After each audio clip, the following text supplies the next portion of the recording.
Looks like everybody's excited and ready to listen to our capital funding presentation this wonderful day. Thank you, neighbors, for coming. We've got a lot to talk about. I'm excited. I'm not nervous. So I'm excited because this is the second time that you've seen me. Once in November when I gave the presentation on the budget, and that was for 1 year. This year, this presentation is about 10 years, so it's really exciting. So let me get started. I want to introduce the people that are with us here today because some of you may not know them. So first, I'd like to introduce our board of directors, yours board of directors. But there it is. Now we're all here. So Greg Jones is our president. Scott Hardeman, our vice president. I don't see Scott. He didn't hobble in with his knee. I'm Bruce Horn, your treasurer. Barbara Storer is our secretary and timeshare director.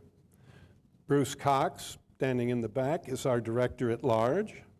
Ken Flerl couldn't make it today. He's a director at large. And Ellen Anderson isn't here. She's our declarant director.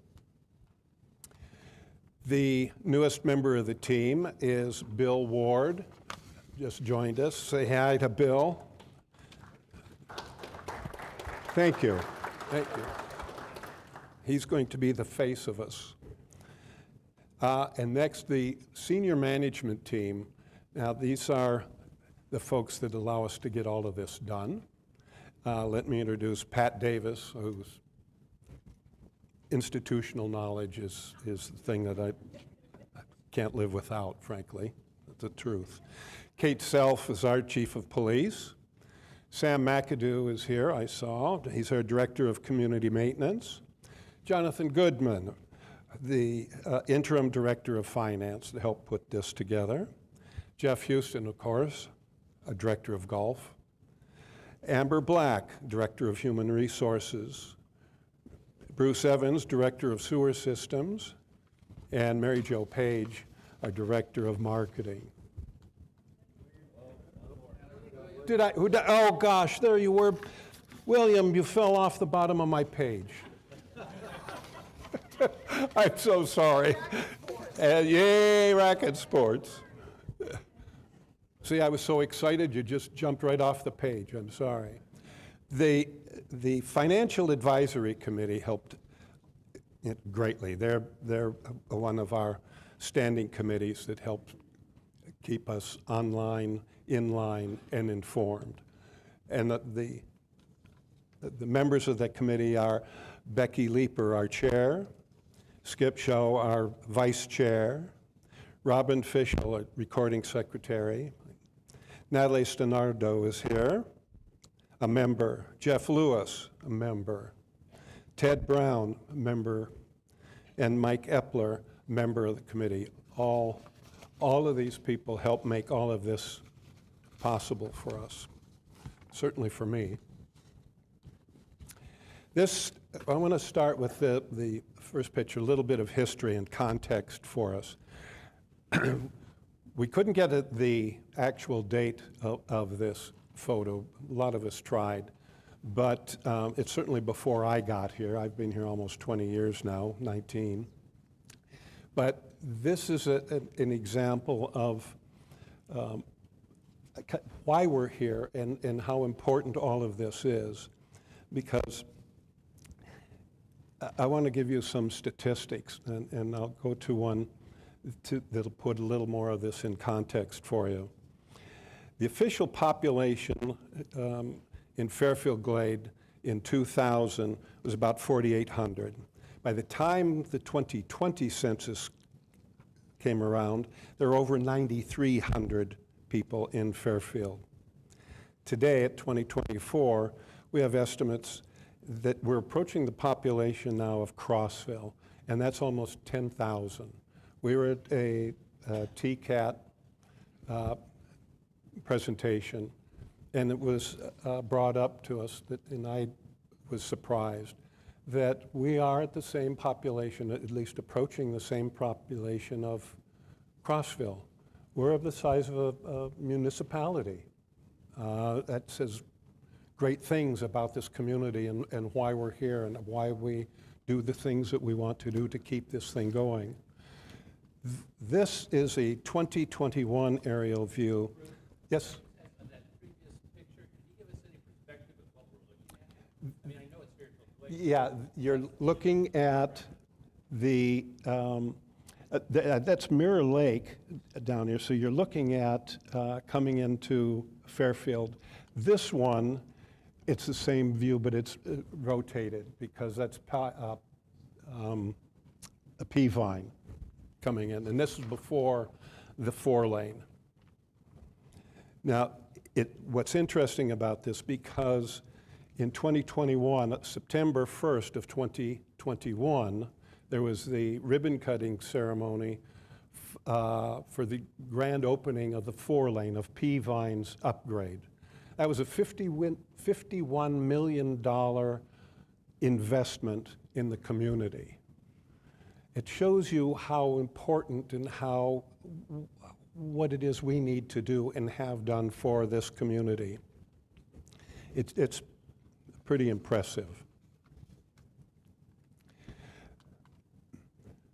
To keep this going, we have to invest in the community. That's the whole purpose of this.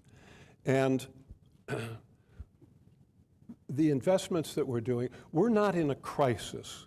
Let me be clear and emphasize that. We are in a wonderful place. We're at an inflection point in the community. We're growing. We have opportunities. And we want to continue to do those investments and make this even a better place than it actually already is. But we had to have a plan to how to get there with the investments. To do that, you got to have some goals of where do we start. So we have to, I've got to read it because I can't read, my eyes are so bad I can't read the small print over there. So we have to fund the capital projects, reserve expenditures, and regular ongoing capital requirements of the community. That's the overarching goal. Each of those is rather a bit of each of a third piece, if you will. We have, the goal is to address our current close-in capital needs. This is over 10 years. We're talking about a 10-year plan. We have our regular ongoing capital needs for the 10 years, and then we have the requirements of our reserves for the next 10 years. We have to keep investing to make sure that we're keeping on top of what we need to do. So all of those three pieces are the overarching goal for us for the 10 years. Within that, there's objectives. Fund the projected community POA and amenity capital needs for the next 10 years. In the past, we hadn't kept up with that as well as we should, but this is the plan to make sure we start doing this. We need to address the growth needs of the community for the foreseeable future. We need to fund the capital portion of the reserve study for the next 10 years and create a reserve fund for future reserve expenditures. And to meet the capital demands of the community and the capital reserve fund. The other one, the last of these objectives, was to make sure that we examined all the alternatives for funding this. That's the fiduciary responsibility of the board. That's who we are. That's what we have to do. This is where we're headed. So our plan was, how do we get there? One of the things that we did, which was a first for the community, was completed a reserve study that took in and looked at our existing assets, their expected lifetime, with replacement and repair timelines. That hadn't been done. we got behind, and you can think of some examples where we did. We're not going to do that anymore. We have an obligation not only to ourselves, but anybody that comes after us, people that we want to come here and enjoy what we have. That was a milestone in the progress of the community. There was analysis and costs for these that included data from our interim general manager, the senior management team, and the staff that worked on all these things. One of the amazing things was it was an eye-opener for everybody involved, because we see things around us and we plan for things in the short term. What this study did is showed us dramatically what we needed to do and when we needed to do that. So it created an updated picture for us using data that we put together to do a what and where of all of the pieces of our physical assets, of things that we have in the community and that we have to invest in. I think, to me anyway, it's a case of enlightened self-interest. Whatever we do good for the community is good for me. I come out ahead as a return on investment on whatever we do in the community that makes it better, more attractive, and bring more people in. We have the wonderful amenities. We have all of our infrastructure. It's just wonderful. So it is in an investment that pays dividends by making sure that we are attractive to members, homeowners, guests, and visitors. I have to tell you, this morning, going over to admin, how to put it in context. The neighbor had a driveway full of shingles, brand new shingles. Driving by, that didn't look like his roof needed an improvement or mending or whatever. But stop and think about the choices that we have to make when we make an investment like those shingles, a new roof. Do I put it off until the thing blows away in the next storm? Do I want to just upgrade it because, well, maybe I'm thinking of selling, or well, I just want to spiff up the place? Well, how do I pay for it? Put it on a credit card? Did I save up for it already? Have I, well, take out a line of credit against the house? How do I want to fund that project? You got to think about that. That's really what in the reserve study did for us, is make us look at that way of what our ownership responsibilities are, not just to me, but to my neighbors, all of you, and everybody here. So it was a pretty big deal, you know? So the next big deal, okay. How and what, well, what and how are we going to get there? Well, why is that continued? There we go. That's the what and the how. Now, the next part of that, here's what we have going for us right now. We have solid cash flow and revenue. We are not in crisis. We have $6.6 million in reserves. We have steady growth in our housing market, in our membership. We're doing pretty good. People want to come here. We also have steady growth in our amenities, and this is a snapshot of some numbers that we have. And lest I forget William, yes, we're doing great in tennis and pickleball. Those are the two numbers right there at the top. We've got 37% increase since 2020 just in tennis, 130% overall since 2020 in pickleball. rounds of golf have increased 143,000 in 19 to 159,000 in 23. And we use the 2019 numbers because COVID put the whole world in a cocked hat. And that was an anomaly to the growth in numbers and growth of everything. So we have a lot going for us. And the plan is to make sure we continue that path and sustain that path. So, what are we estimating this is going to cost and how we're going to get there? So here we go. Our amenity and POA projects are forecast at $47.8 million. Now, the key here is think of everything in the context of 10 years. That's our projection. That's what the reserve study did. It actually took us out to 2036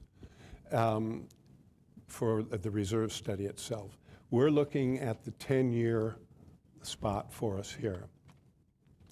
Our reserve funding, the capital portion of the reserve is $22.7 million. For a grand total of everything that we see we need to do over the next 10 years is $70.5 million investment.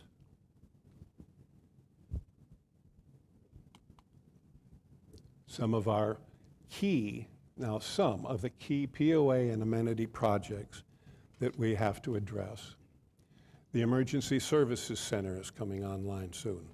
That's projected. We know that's going in. Druid Hills, we've been talking about that for a long time. That's happening. Irrigation at Heatherhurst Golf Course. That isn't next year, but it's going to happen within the next 10 years. We know that. Additional pickleball courts. Who's kidding who when we're 200% over utilization just on the outdoor courts? We know that's going to happen. The core study, we've started on that, and that includes administrative spaces, social and meeting spaces that everybody needs and wants for the community. How are these going to be funded? I waited with bated breath. We have major new sources of funding. We have the amenity reserve fee for property transfers. Now again, this is over 10 years. It'll raise $36.9 million. Property transfers will increase from, now these are for all of the different flavors of the properties, from $1,200 for a home to $5,000 for a home. Now these are transfer fees, recall. $400 to $1,600 for an A2 lot, $200 to $833 for a B lot, $40 to $167 for a C lot.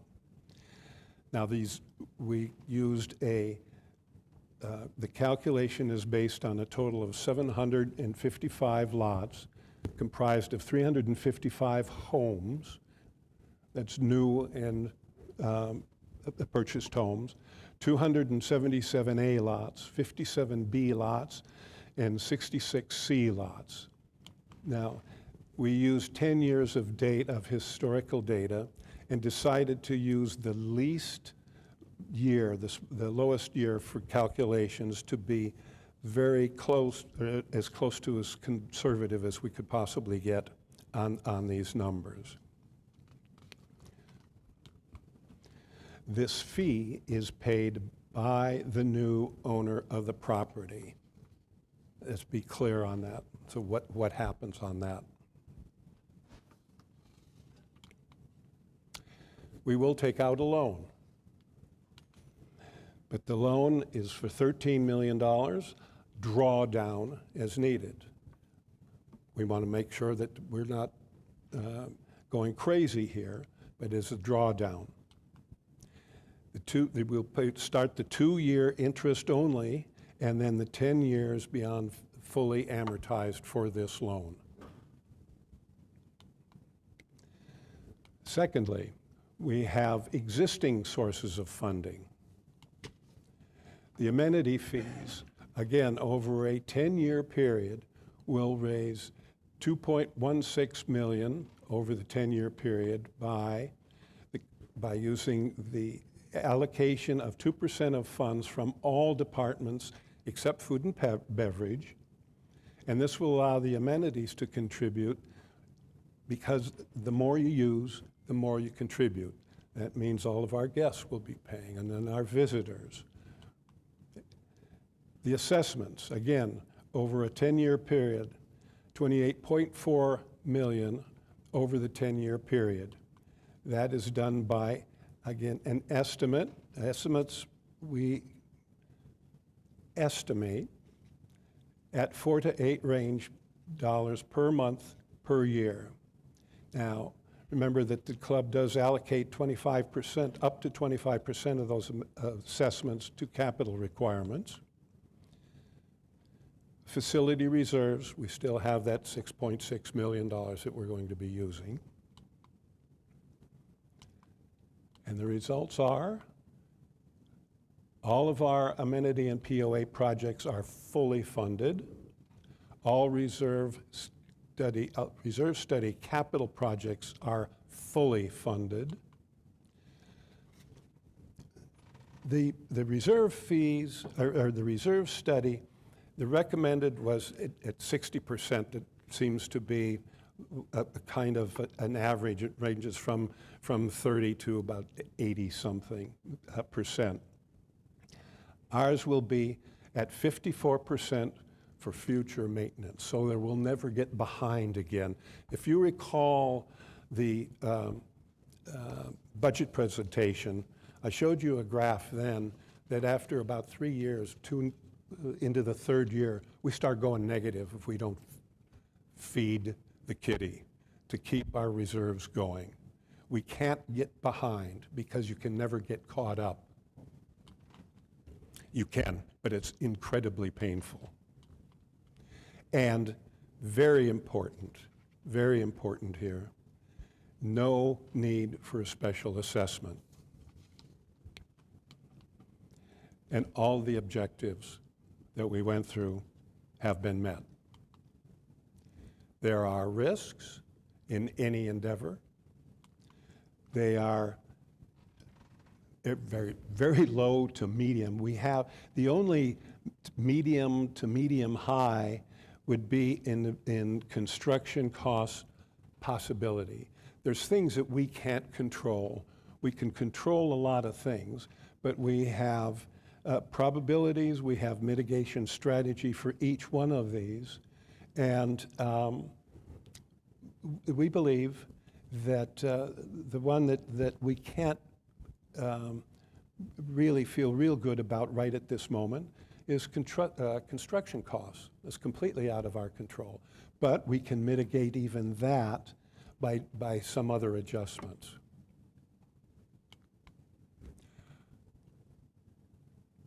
Deadly quiet. Okay, you will have questions, all of you, no problem. There's a mic there, a mic there. We'll have a traveling mic that we can use. And we will answer as many questions right now within the next as many hours as you want to spend here with us to address those. If I don't have a ready answer for you, one of these fine people will help me out with that as an answer. Please go to the microphone or take a microphone. Give us your name, please. And if you have, by the way, you have the treasurer's email address on the website. This is going to be on the website. My address is on the website. You will get an answer. May not be in the next 24 hours, but we will make sure that you get an answer to your question as fully as we can. Okay, hi, my name is Ken Snyder. I wanted to thank and congratulate you on completing a reserve study. And I guess it begs the question, why was that not done years and years ago? I was on a board of trustees. I was waiting for that question. I was on a board of trustees many moons ago, and as a kid, I was like 21 years old, and that was the very first thing we did, is got a management company that got a clear assessment for the next 10 to 20 years on everything. And how are we doing these major capital expenditures without having done that first? That's the major question. First, let me address the reserve study. As a friend of mine says, I don't have a Wayback Machine. Mr. Peabody did. We finally did that. That was this board in this, who we are, took that on and did that. We were actually, the interesting part of that, you know, the state of Tennessee finally mandated one. You're aware of that? You know when it kicked into effect? January 1st of this year, 2024. So we may have missed the early boat, but we were ahead of where we are, where we could have been. So, and again, that was a breakthrough because it was important to understand where we are, what we're doing, and frankly, all right, I'll say it, had we done that, and had we been on top of our game as a community, we'd still have a Legends and a Fireside. You got to invest in this stuff. You got to be on top of it. It's just like your home, your car, all of that. So that's the reserve study part of my answer. Was there more to it? Oh, there's another. Yes, sir. Hello? Gotta get real close. My name's Tom. I live on Druid. I can't hear you, Tom. You can? Now I can. Okay. There's a sock over this thing. I can pull it out? All right, here we go. Okay. I live on Druid. I'm close by. Been here 7 years. And I first want to commend you and the board for the vast improvement from when I got here 7 years ago. I was one of the most disgruntled, unhappy homeowners here when I found out about the finances. And you made a lot of personnel changes and a lot of improvements. I'm glad you've done this, and I thank you. I know it's a lot of hard work. 2 questions. First one, devil's in the detail. When do we get to see the detail? Which one? All of it. Give me a detail you need. Okay, the sewer system is running near max from what I read. How and when is that going to be upgraded, and are those dollars in these numbers? I didn't hear the question. I apologize. The sewer system is a completely separate fund. That's being Yeah. Do, huh? did the same thing. Yeah. The sewer system is a completely different fund.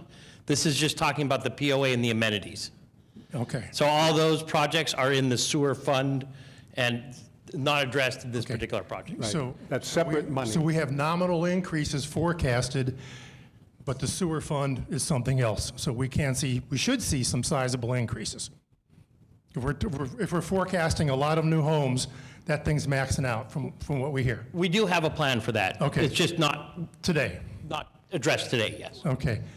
Yeah, but Greg Jones, the president of the board, can address that because it has been actually. We have a He's gonna tell you 10-year about it. plan that's been approved for the sewer system. And when we put sewer in, we do get availability funds immediately when it goes in. So it's a pay for yourself as we move the sewer in.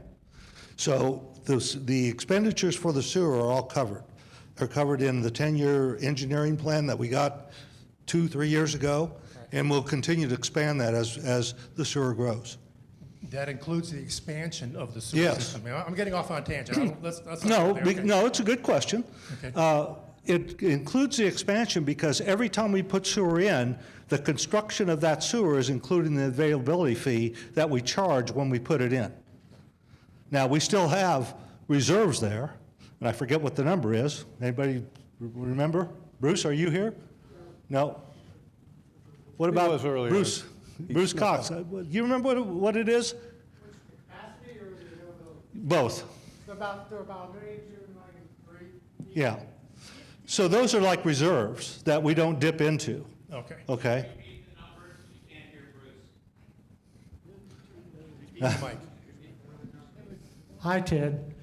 It's a million, about $1.2 million, $1.3 million in each of those funds. You'll see them on the, look at the balance, the Yeah. balance sheet. Balance sheet. That'll come out tomorrow's meeting. They're on there. Yeah. Oh, It'll be in the handout on Thursday as well. all right, here's the figures as of March. The sewer availability fee is 1.5 million. The sewer capacity fee is 1.2 million. So about, like you said, Bruce, about $3 million bucks, Yeah. okay? Yeah, One more question. Sir, excuse me. The other thing is, when somebody builds a home and they connect to it, they pay us a Yeah. capacity fee, they pay us an availability fee, and they pay a tap fee. And all those fees go into this fund. Right. So the fund continues to fund itself as homes are built. And the 10-year plan covers the needs over the next 10 years as far as the treatment plant's concerned. Right. And as far as sewer distribution is concerned. and again, those are all separate funds. And we cannot mix POA amenity fees with anything to do with sewer. Okay, I got one last question for Bruce. We finish up here by 5 o'clock. What's next? What- I'm going to go home at 5 o'clock. Hey, Bruce, let me add, on June 6th. Yes. At 3 o'clock in this room, we will show you what we're going to do at Druid. Right. Another Bruce show. Yeah, it's another, only Bruces are allowed to show. That's them, right. So, but on June 6th at 3 o'clock, come and we will show you what we are going to be doing at Druid over the next 2 years.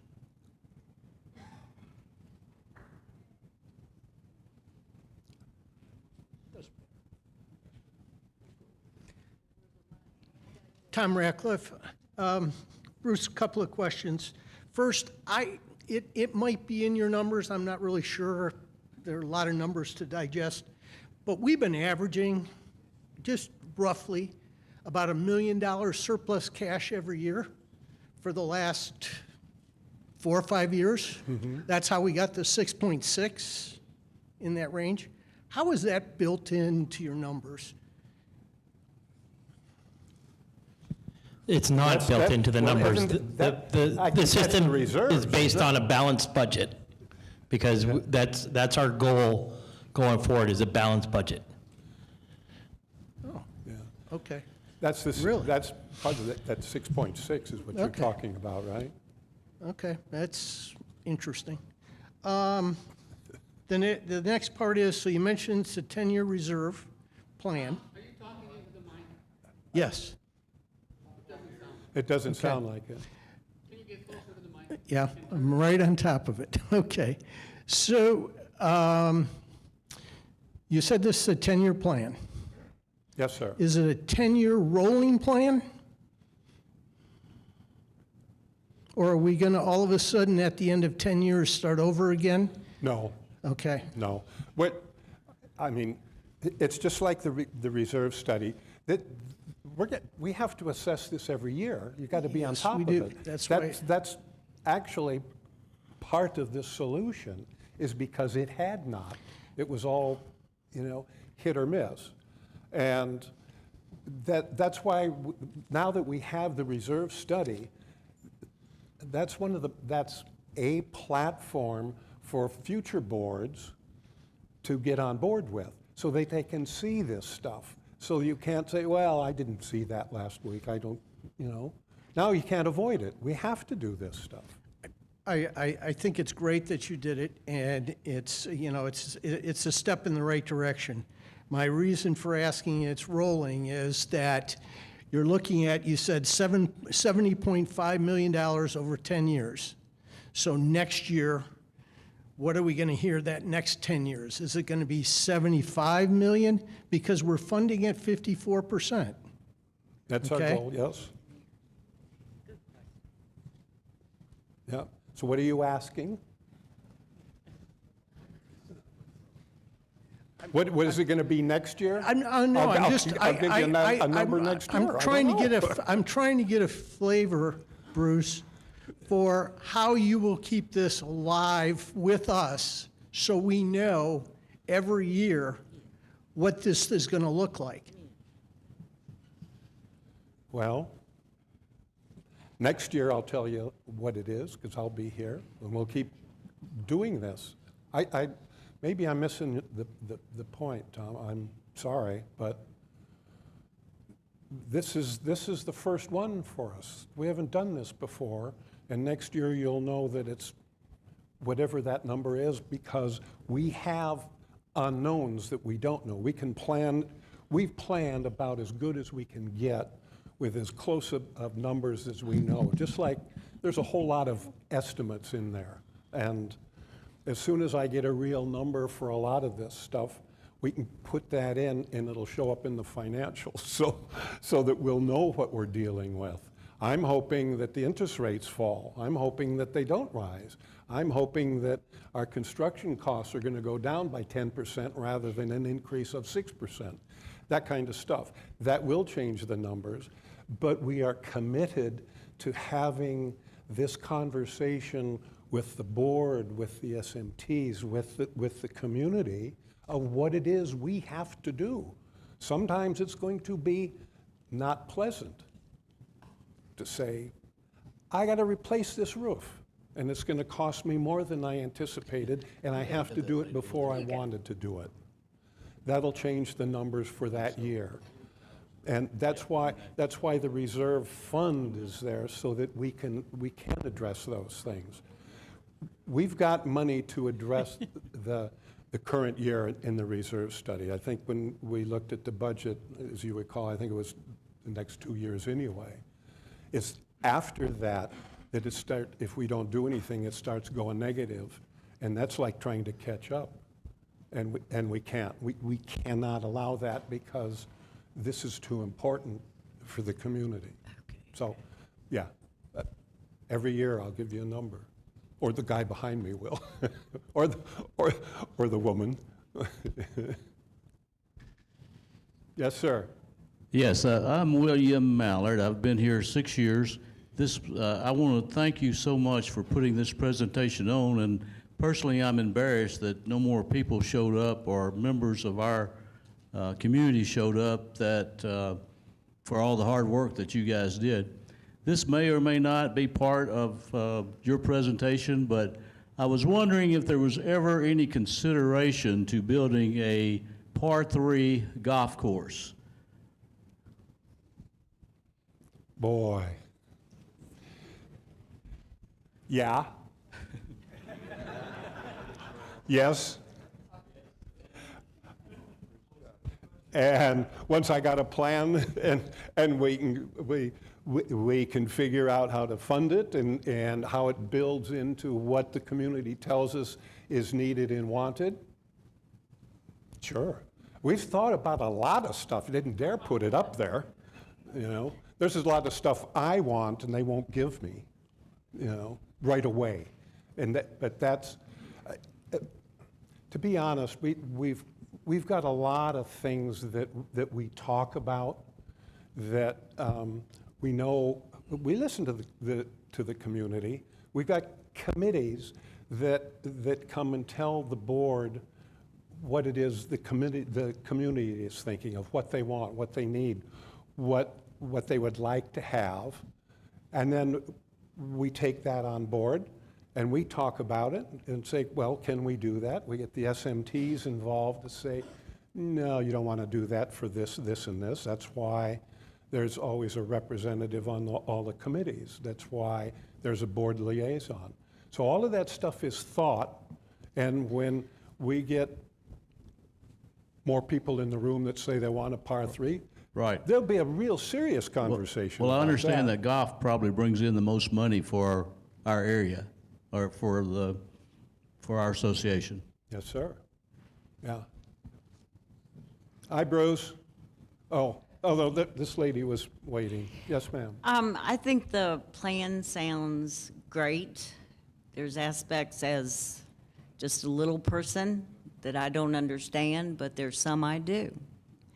So my concern, which I think should be everyone's concern, is the economy. We're in a pocket that we're doing okay. But on the broader aspect, the economy is going to hell in a handbasket. There's a lot of things that are happening. So my question to you, which I haven't heard over the past 3 years from anybody, to build, great, wonderful.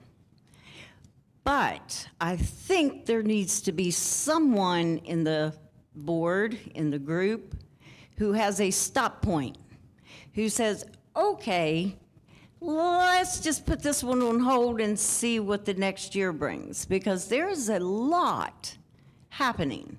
And I do know the rich and the corporations and other communities like this are starting, have started to protect their assets, their communities.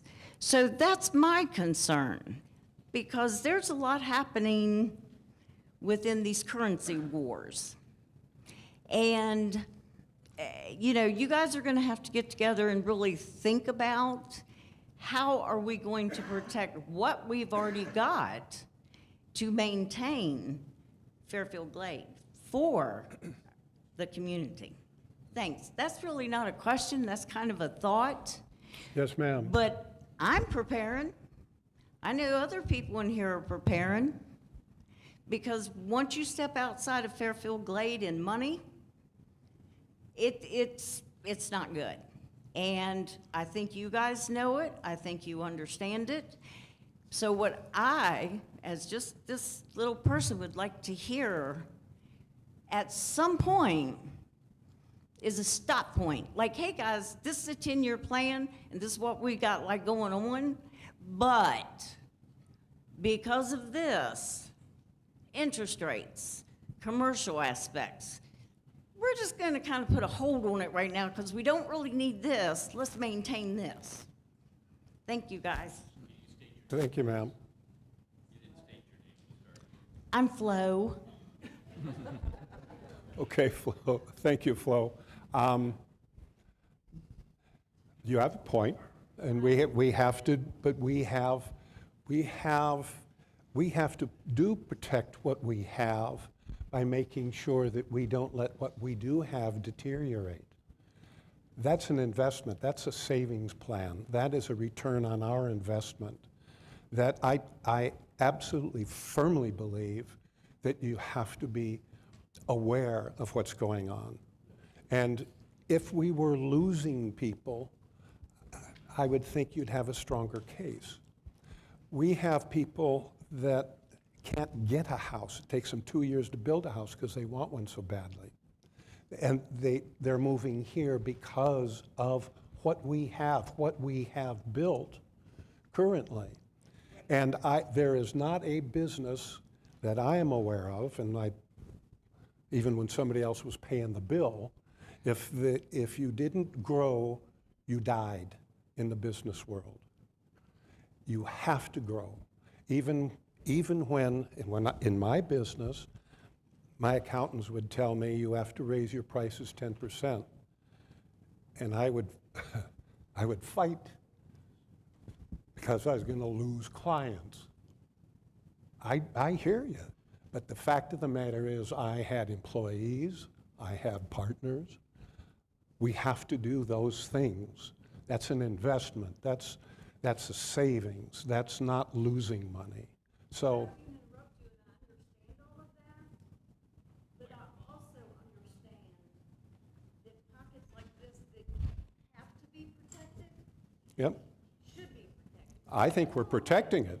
So I understand what you're saying, Mm-hmm. but on my street, there's 1, 2, 3, 4, and then 2 on the other street, 5, 6 houses.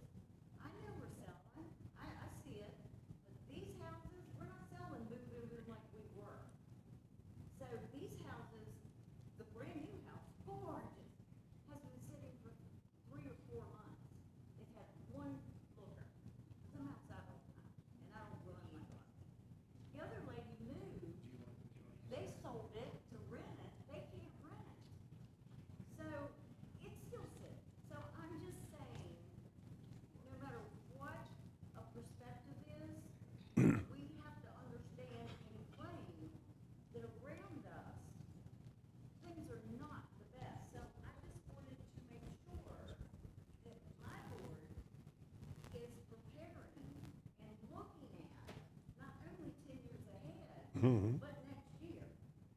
Oh, absolutely.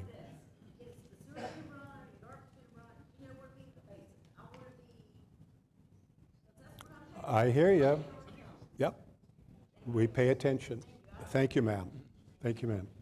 Hi, Bruce. Hello. My name is Bruce, Yes. and the questions are for Bruce and Bruce. That's it. Take your pick. We've had our home here in Fairfield Glade for about 26 years.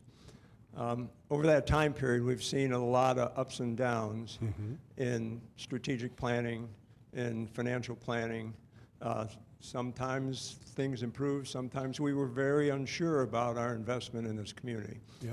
So I want to commend the board, and as we know, they're all our fellow residents and volunteers. I would encourage you, every one of us, after this meeting, to find a board member and thank them for their contribution to this community.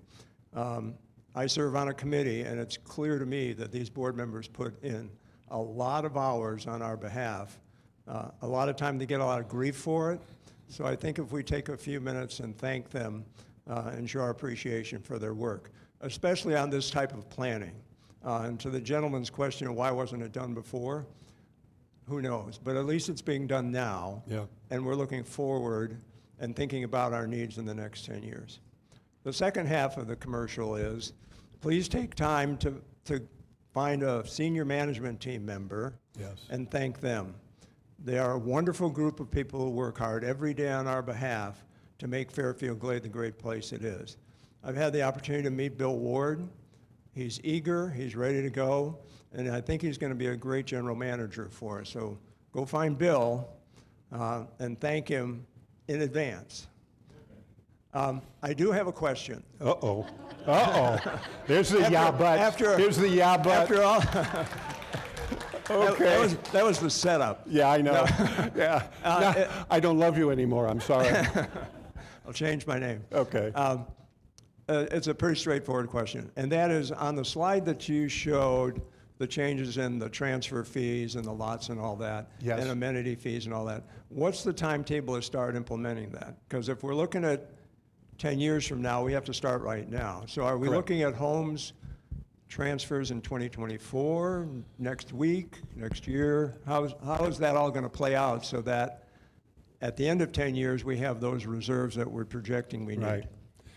The first thing that has to happen is we have a workshop tomorrow that we will be thinking about it, talking about that in executive session, of course, arguing or agreeing. And then the board meeting on Thursday, we will take a vote, and there will be a public vote on this. So nobody will be in the dark, and that means when we vote, it starts happening. That's how we're going to start operating this thing. Do I have to? No, it's on. You can just hold it up to your mouth. My name is Carol Freeberg, and I have been here for 37 years. Oh my God. Thank you. And Do you remember that photo? oh, yes, yes. We had 2,300 people here when I moved here. Oh my goodness. And we knew everybody. Yeah. Now I could hardly know anyone that's in this room.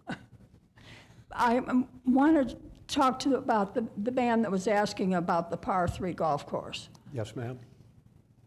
I remember the In one the that early was here. 1990s, I was head of the golf committee for a couple years. Yeah. And it was brought up, and the piece of property was out toward the stables. If you were going toward the stables, it would have been on the left side where you cross Daddy's Creek, that property Yeah. in there. Well, Fairfield at that time thought about it, and then they decided, no, we're not going to do that because we could sell waterfront property on Daddy's Creek. So that is what happened to the first par 3. Interesting. I did not know that. Yes. And I have, as I've said, I've lived here a long time and enjoyed everything. I'm in a minority number of people who have been here quite a while and at my age.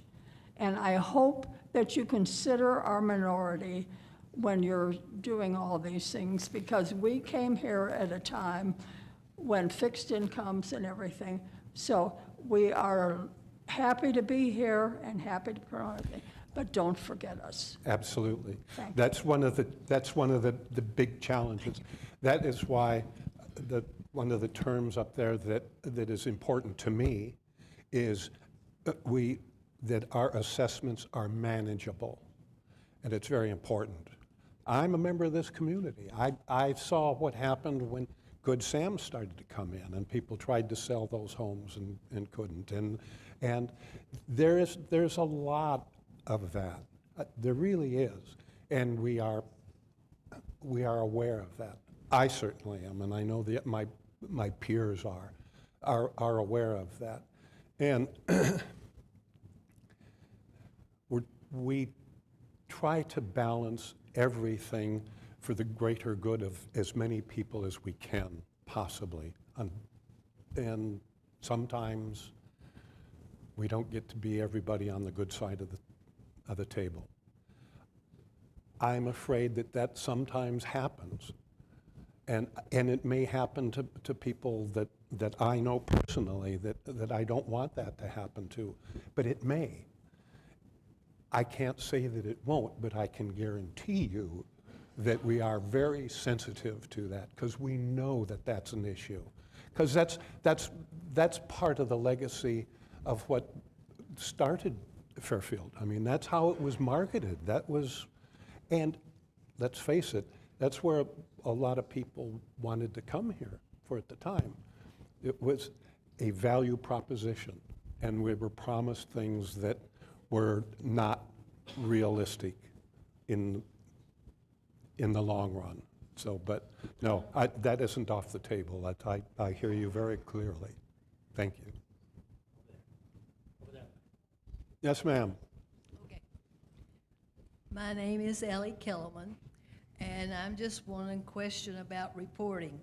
Every month we get a balance sheet concerning capital, and it reflects debt service reserve, amenities reserve, and operations reserve. Is operations reserve being replaced by facility reserve? Or are we going to have another category on this sheet? Does anybody know? You know, I'm not, You want to look at the sheets? I didn't hear all of that. Did you get it? I'll take care of it. Okay.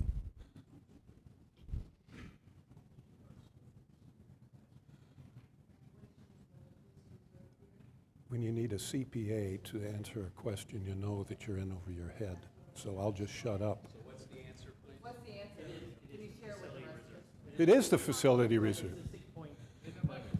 I can say it for him. I can say it for him. It is the facility reserve. It was the 6.6 facility reserve that she was okay. looking on the balance sheet. It's now operation reserve, and it's been renamed. What? Well, yeah. Oh, okay. Yes, the 6.6 million in the reserves. Okay. I'm sorry I didn't hear you up here. The air is so thin, my hearing aids aren't working. Yes, sir. So if I understand correctly, over the 10 years, you got about $70.5 million, and that's for capital expenditures only, Correct. right? And then that does not include, if I heard correctly, any of the sewer items, right? It's So separate. what other items are excluded out of the 70.5 million over 10 years? What other expenditures, capital expenditures?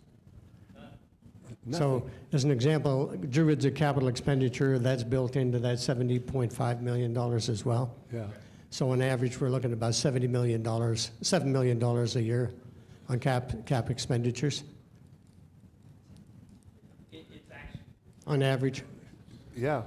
I mean, right? So That's what the numbers were. It's average, yes, Yeah, 7 million over okay. this, but it's not an average. Okay. It's So- actually quite I front-loaded. understand, it'll goes like that. Right. Yeah. So Should I mention the next question I have on the capital expenditures, you're talking about, when I think of capital expenditures, I don't think of repair and maintenance items, because that's under operational budget, correct?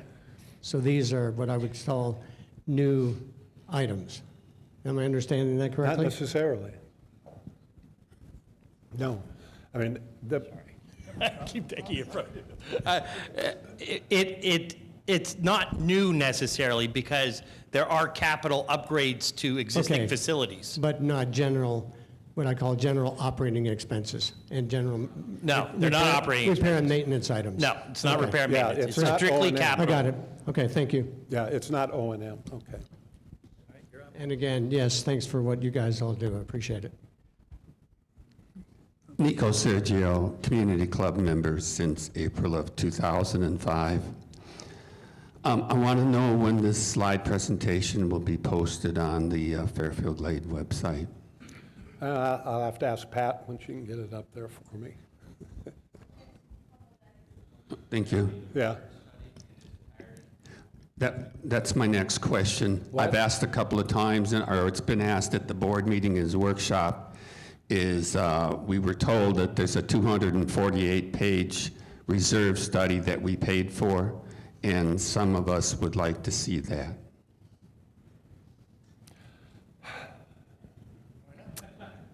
Well, come on over to admin and sit down at the computer and read it. I mean, that's the offer that's been since last year, I think, isn't it? I mean, I don't believe that's been clearly known to us, because we have asked I to be think- seen, and they've told that you're still working on it.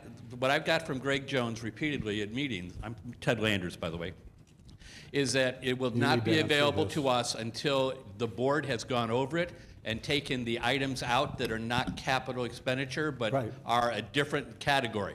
And he would not give it to us until it was complete. So our question is, now that you've done this, when will it be available Okay, for us to look at? let me speak, okay, because I'm the one you're referencing. And the reserve study is a point in time, and it was fundamentally, it was correct, but it had two parts to it, those that were O&M and those that were capital. We've been through about the first 3 years of that study on the detail level.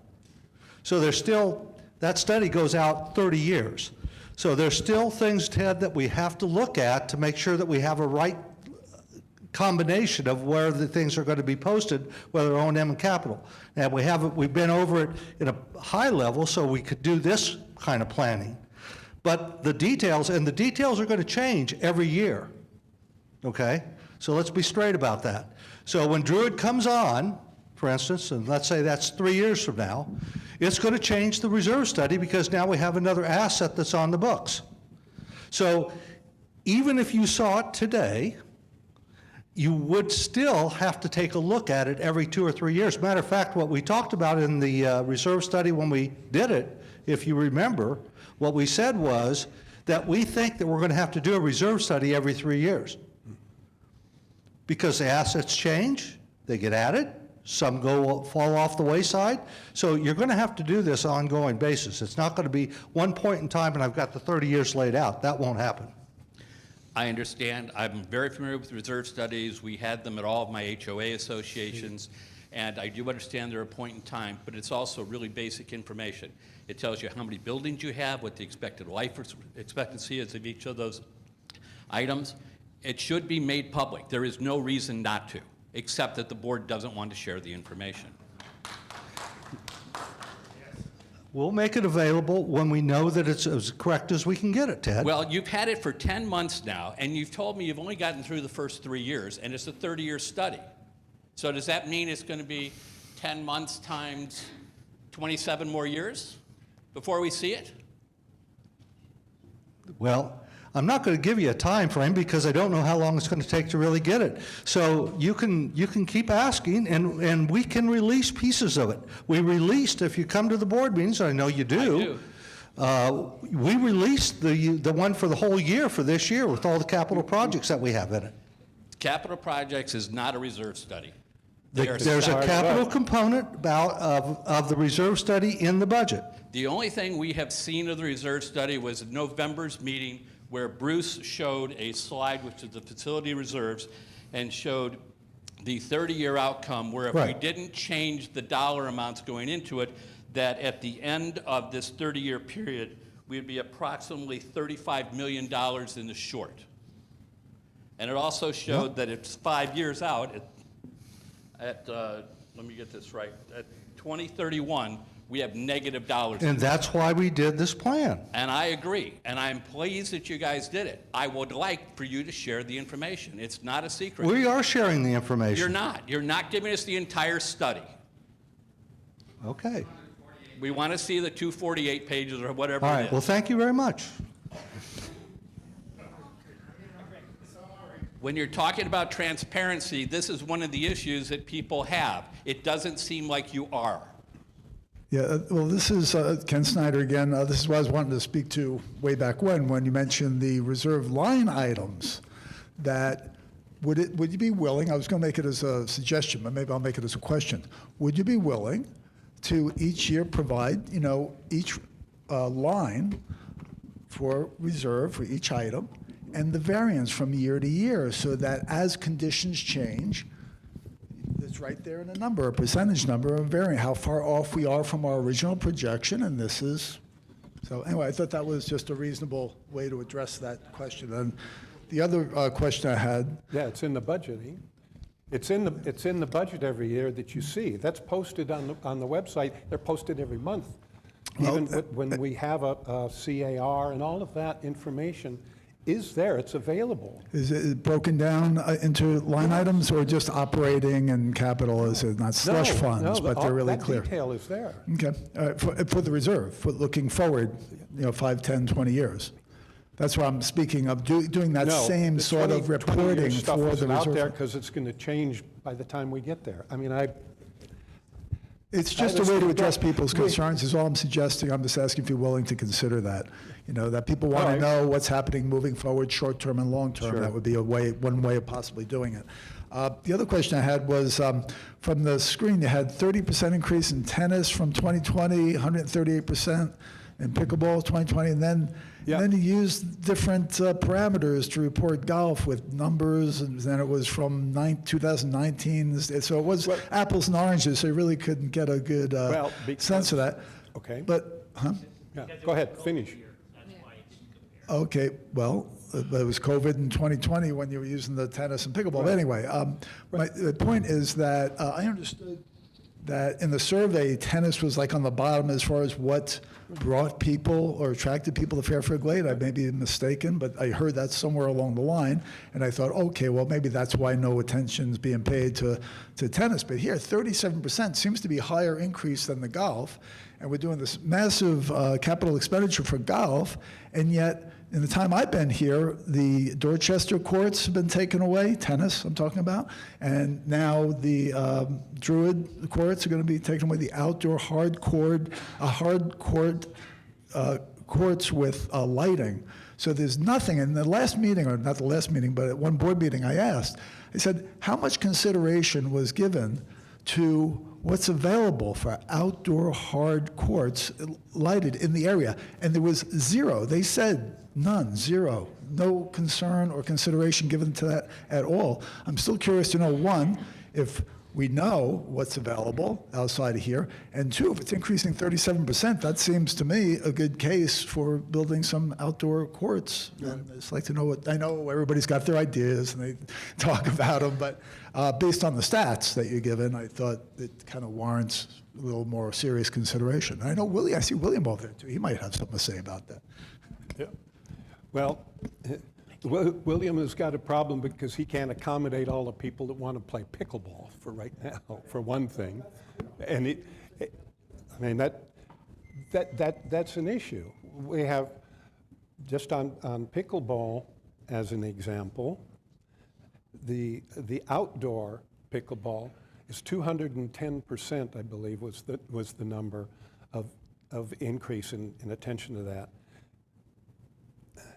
And by the way, before I forget, the reason that I used the 2019 numbers is because I tried to get for golf, when COVID hit, we could still play golf here, but all of our packages went away. That was minuscule. Nobody was coming in. And the other part of the growth here is the number of people. Those courts were built for the residents, for the guests that are here. So we get golfers from all over. These are, championship courses. I mean, this is a draw. Now we're seeing that with the courts that we have for pickleball. Tennis is still moderately up. It's not losing attention, but as a matter of fact, the indoor courts will probably be a lot more available once pickleball gets done and gets outside where new courts need to be built. And it's a revenue stream. That's an amenity. People pay. We stick our guests pretty good for the privilege of having all of these amenities. So, yes, ma'am. Yes, my name is Karen Gammon. I've been a resident here since 2011. I'm concerned about the fire department building, or the safety building that you're calling it. And I'm wondering, is the county going to help with the financing of that building, since the ambulances will be housed there? And even in the report that came out today online from the county mayor, every time an ambulance goes out, there's a collection of money in their budget that comes from the people, probably from Medicare or wherever. Will we, I'm sure a lot of the patients that are coming in and out on these ambulances are from here. So is the county helping us at all with this endeavor?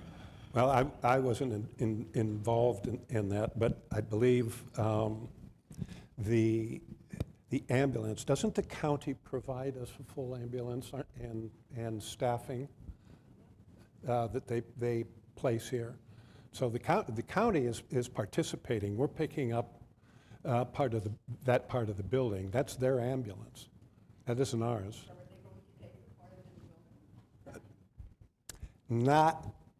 I don't believe so. I think that's on us. They're paying for the equipment, and they're paying for their people to be there. That's on them. We're giving them a spot. Yes. Bruce, a couple months ago, I asked Mayor Foster at the board meeting if we were going to get a contribution from the county for the EMS building. What did he answer? He said that Crab Orchard a couple years back did get funding from the county. And in discussions with our county commissioners, they say the time has not come yet, but they will be asking for funding from the county, and how much that will be has not yet been determined. They said they can't make a decision until they know what the building's going to cost, and there's going to be a division between the fire staff of Fairfield, the volunteer firefighters, and the EMS. And once they divvy up how many square feet each of them get, they can use that for calculation. But at this time, we don't have, the final plan's not available, the final cost is not available. But we need to talk to our county commissioners, and when the time comes that they are going to go before the county board, we need to get a lot of people from Fairfield Glade to show up and say, we're in the county, we pay a lot of fees to the county, and we should get funding for the county portion of that building. So we got to work on that together as a group. Thank you. Great. Thank you, Nico.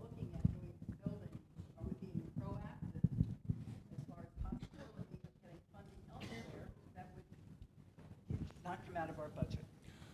Well, we have representatives on the from here on their on the commissions.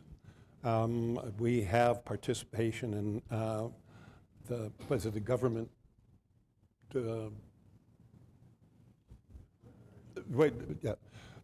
We're involved. That part I do know. So. Bruce, can I ask another question? Sure. And I'm sorry, I'm getting quite forgetful. That's all right. They tell me it's not age. I don't believe them. The $70 million. Yep. When I asked, I'd like to see detail, what did you say to me? Line item detail, what that is? What was your response? It's in the budget. What do you mean? It's posted when we have those. Okay, where online can I find what's in the $70 million? Let me be more specific, that's my fault, I'm sorry. That 70 million is in the two pots that we have. One, we have the amenities, the POA and the amenities are 40, I can pull it back up for you. And those are the ones that we have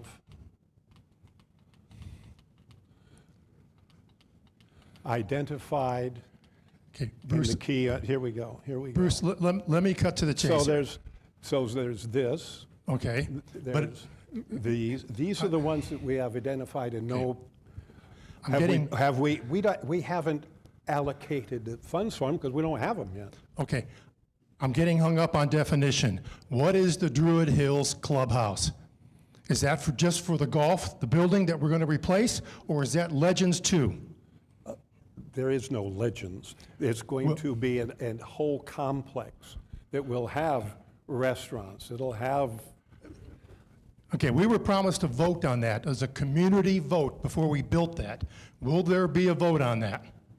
By the people, by us? And how much, I don't think so, but okay. You don't think we're going to get to vote on it? I don't, but maybe somebody's going to overrule me. I don't believe that was I don't believe that was a statement of fact. What Druid includes, and this gets back to your question about the hard courts as well. When we took a look at Druid, we did a whole land study first, okay? And we had to take a look at what we were going to put there. And I'm not going to tell you all the stuff because, quite honestly, we want you to come to June 6th and actually see it. But there's restaurant space in there. There is new parking that has to be put in. We're redirecting some of the roads that are in and out of there. So it's more than just the clubhouse. It's all the things that are going around there. Now, some of it's already been funded.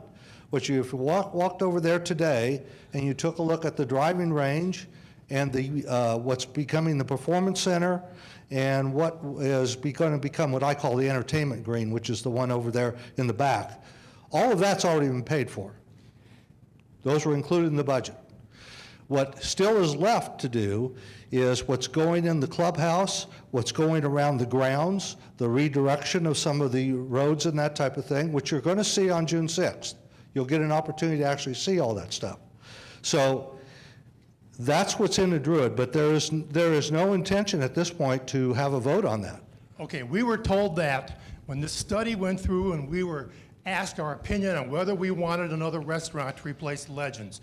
We were promised that. No. Now you're telling me it's not going to happen. I was the chairperson of that steering committee at that time. Okay. There was no mistake. such promise made. Okay, my mistake. So what you're telling me is you're going to build another restaurant there and lose more money because you have we have a terrible reputation here for throwing away millions of dollars. I would ask you. Listen, if you're going to talk over me, I'm done. No, I would ask you to take a look at the financials at year end. Okay? No, it's not okay. That went well. No, it didn't go well. Well. You're not representing us. You're here to represent us. And you're hiding the cost of the new restaurant. We were promised the vote. I know people that were on the committee. Now you're denying it. So this board is no different than the last one, when King Bob was here. We're screwed again. Well, that was fun, thank you. Okay. Can I be done now? No, you're not. Apparently not, huh? Okay. Who needs the next shot? All right, Ted.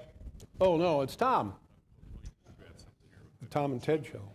I think part of the answer to his question was the PCA survey that was done last year that was asked people about whether we need a restaurant or not, and the overwhelming response was that we did. Yeah. That is actually the members saying that we want a second restaurant. in addition to what Greg was talking about, it's also, this is going to allow Druid to be able to park the golf carts underneath in a protected area, much like Stonehenge has. So it's also an improvement for that. That's actually kind of a big deal. Right. At any rate, I'm sorry, Bruce, excuse me. Go but I ahead. would encourage everybody to come June 6th. That's what I was going to All say. these questions are going to get answered. The questions about the subsidy of the restaurant, all that will get answered on June 6th if you'll just come to the presentation. Right. Please. Yeah, please do, because it'll answer a whole lot of questions over the last couple of years. Yeah. And I'm looking forward to it being in the audience. Hi, Gary. Hi, Bruce. For those of you who don't know me, I'm Gary Fitch. I have not so much a question as a comment that really directed to the residents here.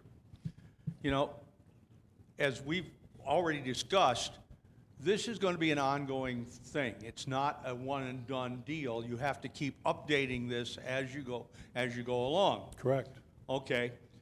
Think about this. We are about to elect 2 spanking new board members. Okay. Spanking is the operative They're going to term. have to be committed to doing this. And by the way, just in case anybody's getting ideas, I am not running for the board. Thank you, I've done my time. So, you know, these are the questions that we need to ask because we need qualified people who are dedicated to this process. And if you guys don't vote for those people, we're going to be back in the same mess that we have been in for many years. Okay? So you need to think about this. If you know somebody who you think would be a good thing, you need to go out and encourage them to run. Okay? Because, you know, this is us, guys. You know, the gentleman here just stormed out because he said the board wasn't the same as always. Well, you know, if you let people run, or you elect people who don't know this process, don't understand this process, you're going to get exactly what you paid for. Yep. So you need to think about this. Yeah. Thank you, and that's true, and I agree. My name's Earl Lashinsky. I've been here for 7 years. Yes, sir. On that emergency services center, building that in the future, is Wyndham going to throw in $1 million or $2 million into this thing? We did a land swap with them for part, because that was their property that, that the existing system is on. So that wasn't our property in the first place. Okay, so there's no money. It's a land swap. Well, excuse me, yes, It that's true. wasn't- I stand corrected. It's the declarant's property, not Wyndham's. We need to be clear on that, and that's, thank you.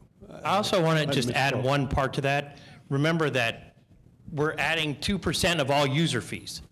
So a lot of those users are Wyndham people. So that is how they're contributing through their user fees. So the answer to your question is, yes, they are contributing through their members in their use of our facilities. And it should be pointed out, they pay 2.5 times what we And they do. also pay assessments. So 25% of their assessments as well go into the capital pot. Yeah, and they pay for 2 for 1. So they, yeah. They're invested in the community. They really are. Actually, I'd like to add on to what Gary said, and that's one of the things that we talk about a lot, is that we want the community to be involved. Get on a committee, if nothing else. The community needs people involved. And the committee is, if that gentleman would consider being on a committee, he might understand and have a little better feeling of what goes on. I can tell you, I guarantee you, it looks a lot easier from the outside than on the inside. There is a lot of work. But it's worthwhile work that I wouldn't trade it for the world. That's why we volunteer for these things, because we're invested in the community. But I think it's valuable to start in a committee someplace that's of an interest to you. It's easier to get involved that way. Because if you have a passion for something, start there. Get on it and see what it's like. But well, I with you, Gary, I would like to see this whole room chock full. And frankly, when I first got here, they would do town halls, and the place was SRO. You know, there wasn't a seat available. There were a lot more people. Now, maybe it's because we're in the 20th century and we have TV, but I'm telling you, there was a lot more involvement from our residents. So, you know, thanks for that. Anybody else? Oh, Tom. Thank you. Jonathan, so that we're clear, crystal, and you are the interim finance director putting out these reports. So I'm going to read them to you, and you tell me how they fit in the reserve study. So we have a debt service reserve of almost $1 million at the end of March. Where does that fit?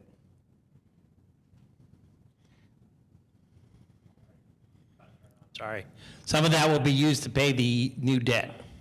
That's what that's for. A debt reserve fund pays off debt. So it will go against that? It will go, a portion borrowing- of that will borrowing. go against that, yes. Okay, so it'll be broken out? Yes. Okay. The capital improvement, which is about $3.4 million, how will that be used in? That's the bulk of it. So that's the bulk of the sources go into that fund, and the uses come out of that fund. For us non-accountants, why don't you give us a little texture behind it? All right. The so sources come in, the sources go out. We'll put it in a sense of like the big pot. Okay, so that's the big pot where you're putting all of your resources in that pot, and then you're drawing the resources out to complete these projects from that pot. Okay. As we go The down. non-reserve items. I- Sorry, let me add a little wrinkle to that. Okay. We have an amenity reserve pot. And that's the reserve. So all the reserve capital expenditures are coming from that bucket, That 131,000 that's in that bucket right now. approximately, yes. Okay. Then we Hold on, have the 137? 131,000. Let me check which pots. See, this is where we've said it at the board meetings. Hold on. Let me look. Clarity. I know, I don't have it sitting in front of me, so. No, but we go through it every month. Sorry for those that don't come to the board meeting, but we've asked this question. So the operating reserve is the one that funds we had a the conversation reserve about that amenities. this morning. So when because we talk about the reserve fund, I have to that's where the funding read this comes from. stuff, and I'm Okay. like, Right? Then the capital improvement fund, like I said, that's the big bucket where all the sources that we talked about go into, and then the sources come out to pay for the products. We are not touching the amenity reserve, and like we mentioned before, the debt reserve is going to go to extinguish the debt. Okay. So my suggestion would be maybe for a future workshop meeting, that maybe Jonathan can go in and walk us through, like this next board meeting, or executive, the workshop meeting tomorrow. There are a number of expenditures that are going to be approved by, or are going to be on the agenda. To walk us through how that's all being handled, because it's super confusing. I think you can make it simpler, but I'm not the finance director, you are, so. Well, that's what we did. We did an education session, if you remember, I think it was Last one. 2 months ago. Yep. We did one for the sewer. And Yep. then last month, we did one for the reserve. reserve, yep. So we are going through the process. We're taking one fund per month and going through that educational session, trying to, listen, I know it's confusing. It's been confusing. It will always be confusing. We explain this stuff to people all around the country, people that know it or think they know it, and people that don't know it at all. It is a confusing, I will not hide that from you at all. Accounting for community associations is nothing like any other accounting there is. So that's why we have reserve buckets. That's why I talk about the buckets. Because, or you could refer to them also as silos, because you can only spend from that silo. It can only go into that silo. It can't come out of that silo. So when we put money in a silo, like we have one called the sanitation truck. Well, that funding can only be used for a sanitation truck. So the board designates funds for different purposes. One, like we just mentioned, debt service. Pretty simple title, pays off debt. Sanitation truck, again, pretty, but some of them are a little bit more obscure. Like when we talk about a facility reserve. Well, what does that pay? Or a capital reserve? Well, in homeowners association terms, a capital reserve is set up by the board to pay for future capital expenditures. Now, let me just, I'm getting there. So, as most of you know or don't know, recently there was a law passed in the state of Tennessee to talk about this fact. And the fact was, the law was passed saying that you are not allowed to pass a special assessment to the membership without a 2/3 community vote. Now, it's a special assessment. Remember, the devil is in the details, so I remember it's special assessment. It's a non-essential. Non-essential. So that's talking about roads, sewer, non-essential services are road, sewer. Right. The non-essentials are golf courses. Yeah, yeah. That's what he's saying. It's just not, inside out. Yeah, sorry. Yeah. Yeah. It's not, roads and sewers, that's all covered. This would not That's be the essential services. an essential. So when we set up these buckets, we have to fund them to make sure that there is enough funds in them going forward. And that's when we talk about, we mentioned the 54% funding rate. That's why we're building up this fund to ensure that we have funds for the future as we go in, and that's why we're talking about the 30 years, to go in and fund those processes as we go along. Listen, I try and make this as simple as possible. It's not a simple concept, it's just what it is. And I will be going month by month and doing additional educational things, and we're trying to break it down by one fund at a time. And I think we gave the example last time of the car. So, you know, you put maintenance expenses in your car, but eventually, you know, you have to replace that car. So that's putting in money in the fund. You know, we talk about it, there's another term people use, and this is in more corporate in situations, but it's a simple thing called depreciation. Now, everybody knows an asset has a depreciable life, and you expense that over a particular amount of years. Well, it's the same concept. It's just instead of saying depreciation, we call it reserves. And again, it's just semantics depending on the industry you're involved in, but it's the same thought process. An asset and the reserve study looked at the asset, so they took a look at this building, and they said the building has a life of 30 years or 20 years, whatever they gave it, and they say, okay, you need to put this amount of money away each year, and they do adjust it by inflation, so there's an inflation adjustment. And said, but we all know that that's best guess estimate at best, because it doesn't take into account construction costs. Because we know a building that cost $20 million 2 years ago, or 10 years ago, costs almost $80 million now. So we try and do the best we can. But it's broken down even further, because it looks at the capital assets in the building. So it looks at the HVAC system. It looks at the pool filtration system. Well, excuse me. It looks at all the different aspects and assigns a life to all those different aspects called capital items. That's what I was asking. Just those line items can be transparent and see that. So when changes come the next year, work inflation or increase prices, they say we're on target, or what, we're dropping behind now, we need to fund this a little more. So right. People put up on that as transparent. I think that will address a lot of people's concerns. That's my nature. Well, and in that regard, let's be clear about how we do that, because we do try to be transparent with that. You'll see all those funds that Jonathan talked about on our balance sheets. They're there, number one. Number two, every single thing that went into the reserve study, for instance, this year, was budgeted for. And every time we take an expenditure out of there, there's what's called a CAR, capital authorization requisition. And we publicly vote on that, like we did, I think, on 4 or 5 of them last month. Last month. Yep. So we try to be transparent, but if you're going to try to run with all of that throughout the whole year for everything, it makes it pretty difficult. And as was explained with the reserve accounts last month, the process that we're following is we take the next 2 to 3 years and we emphasize for the year coming up, we look at that in detail so that we know what to budget for those.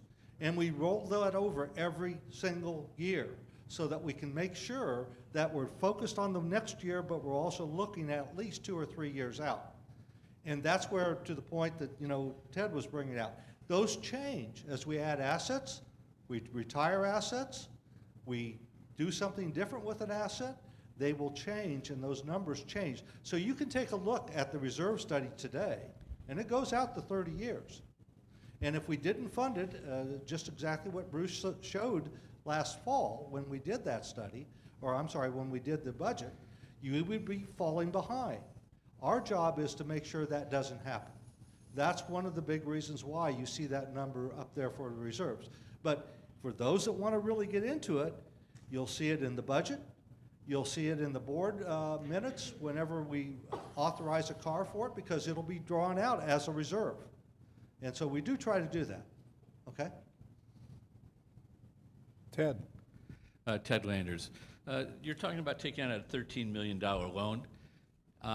Why are we taking a loan out rather than self-paying ourselves by doing some kind of a dues increase in order to prevent that? Because obviously interest rates are pretty high and we're going to be paying interest cost on top of the loan amount. Is that because we don't have the money to do the 2 major projects that are up front and we have to have the money now? It's because we don't want to tell somebody, oh, by the way, your assessments, your POAs just went up to $50 a month from whatever it is, or an additional $50. It's to spread this out over time. We have got these projects. And again, we can only take 25% of stuff and stick it into the capital. So it's because our existing capital isn't great enough. We have, need the to take the loan out CNRs to are do written that. so, Okay. such that we could drown ourselves in cash and drive everybody nuts because then we can't stick enough of it in capital. Okay.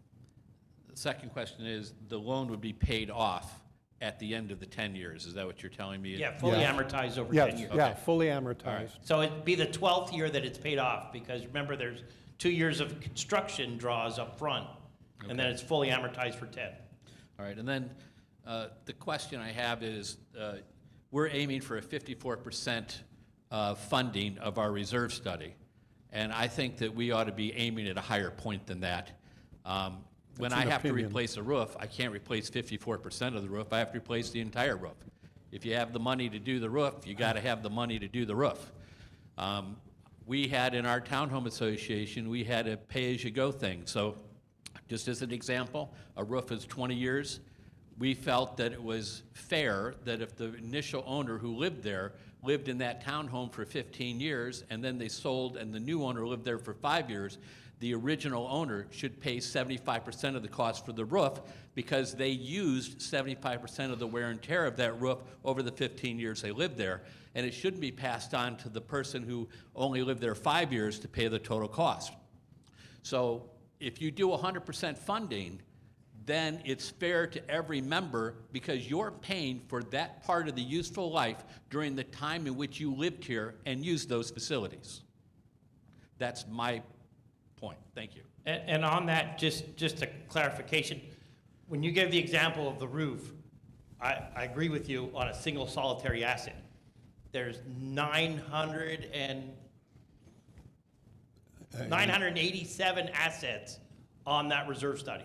Yep. So we're funding 54% of the total over 30 years. Well, that's more than just, oh, if the roof breaks, we won't be able to fix it. No, that's a large sum of money. Yes, I understand, but that's exactly why you need to do 100% funding because it is a large amount of money. But you're not fixing everything Yeah, every year. you're not fixing it every year. But the other thing is, Ted, is when we got the study back, that was one of the questions that we asked the professional group that did the study. Right. They said basically they saw anything between, and Bruce said it, between 30 and 80%. Nobody that they know of funded at 100%. That they knew of. They didn't do your study, maybe. Let's but- be clear, it's 54% of the entire of the entire- 980 units at that point, which would mean in 10 years, you could lose half of your assets, and the money is set aside to replace those half. We're funding the required amount in the reserve study that they're suggesting we fund every year, not 54% of that recommendation. What we're saying is at the end of the 10 years, if it's $100 million, if you had to replace every asset at that point, you'd have $54 million sitting there in that fund at that point.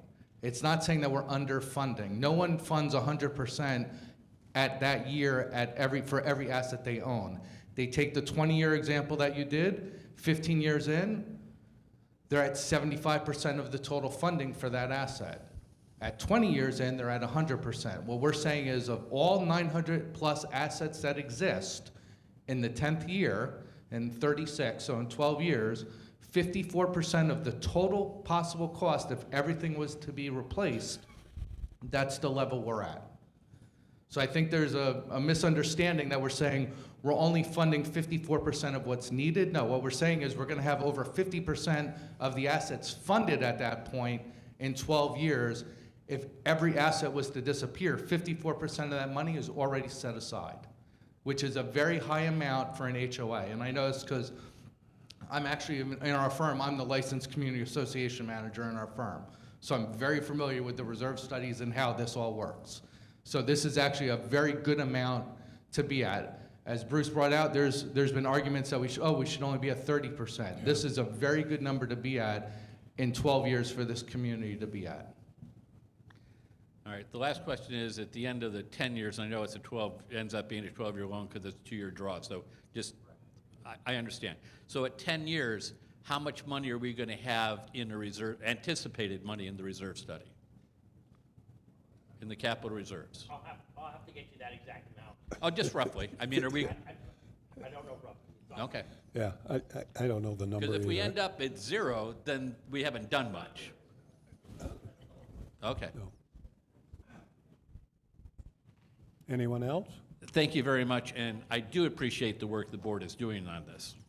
Thank you, Ted. That's it? All right, thank you all. Thank you.